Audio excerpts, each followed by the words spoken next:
You're only here because I felt sorry for you. My mother's voice cut through the clink of silverware. She didn't even look at me as she slid two glossy envelopes across the table. My brother snatched them like a child on Christmas morning. First-class tickets. Destination, Tokyo. The table buzzed with his excitement. "Finally! Japan!" he laughed, waving them like trophies. I didn't say a word, just kept my fork steady, the taste of betrayal settling on my tongue heavier than any meal. My bonus. My sacrifice. Months of 12-hour shifts, all swallowed into paper they'd never intended for me. I smiled faintly, cleared my plate, stood up, and left. That wasn't the first time they carved me out of the picture. Growing up, my brother was the heir, the chosen. When he failed, they shielded him. When he stumbled, they lifted him. And me? I was the utility, silent, dependable, invisible. The extra shifts I worked because you don't have kids. The loans I covered just until your brother gets on his feet. The vacations I never saw because family money is tight this year. But it wasn't tight for him. Never for him. That night, though, something in me clicked into place. It wasn't anger, it was clarity. If they saw me as a wallet, then fine, but a wallet can close.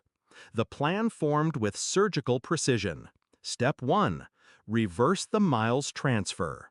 I logged in, one click, and the seats they'd stolen from me reverted back into my account. No refund for them, just empty confirmation codes. Step 2. Cancel every hotel reservation tied to my card. Kyoto, Osaka, Tokyo. Each one undone in silence. The emails rolled in like dominoes, each cancellation confirmed, sweeter than the last. Step 3. Freeze their emergency account, the one they'd leaned on countless times. The one I had co-signed years ago out of guilt. I called the bank, verified my identity, and locked it down with the same calm tone one uses to order coffee. By midnight, their entire trip was a ghost. Morning brought the storm. At the airport, TSA flagged them at the gate. Their tickets scanned red. Invalid.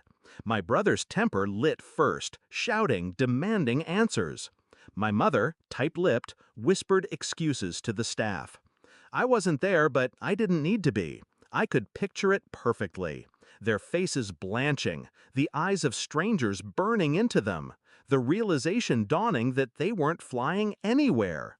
And then came the hotel calls, politely informing them that their generous sponsor had canceled every room.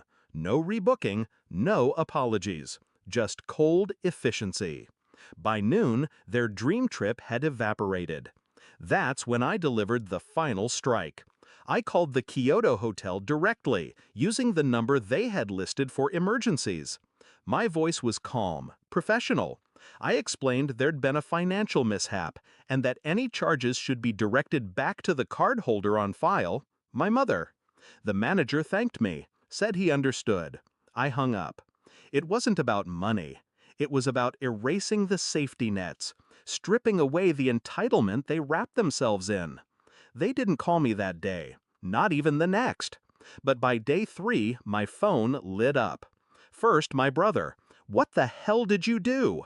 Then my mother, "We're stranded. Fix this now." I ignored them both. Hours later, a final message came through. "You'll regret this. We're still your family." That one made me laugh. Family. The word they weaponized whenever they needed something. The word that vanished when I did. Weeks later, I saw them again. Their tans gone, their smiles cracked. They had no photos to show, no stories to tell, just bitterness clinging to them like a second skin. My mother confronted me in the kitchen. "You embarrassed us. Do you understand? You left us humiliated." I met her gaze, steady. "No. I left you exposed." There's a difference. Her mouth opened, but no words came. For once, she had nothing to throw at me. Here's what they'll never admit out loud. That trip was supposed to be their victory lap. a celebration of favoritism dressed as family bonding. They thought they could use me, discard me, and still take off smiling at 30,000 feet. But planes don't leave the ground when the foundation rots. I didn't ruin their trip. I simply reminded them whose name had paid for it, whose silence had carried them all these years, and how quickly that silence could turn into action. Now, when they look at me, I see something new in their eyes. Not love, not even hate, fear. They know I'm done playing the fool at their table. They know the wallet has teeth. Do I regret it? No. I regret waiting this long. Because revenge isn't about shouting. It's about letting them choke on the silence while their world collapses, one reservation at a time. And I gave them silence. The kind that echoes. The kind they'll never forget.